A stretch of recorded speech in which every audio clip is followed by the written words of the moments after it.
Na kuna watu wengine wanatairisha hapa watoto kiolera. Hata nimesikia siku ya leo watu wengine wametairisha hapa.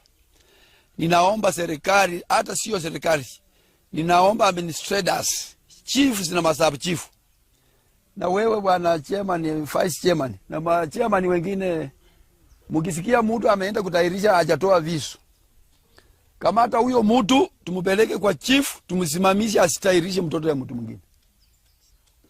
Ninaomba wasasi, usiite mtu akuja kwaka atairishe mtoto kiolera ati kwa sababu huyo mtu ni rafiki ya bibi yako.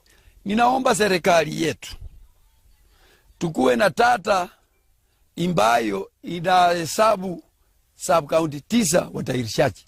Kuna watu wengine wanakuja semina sio watairishaji. And this meant to connect us to our ancestors, the originators of our tradition. And culture is a way of life. And as a teacher, we are emphasizing CBC.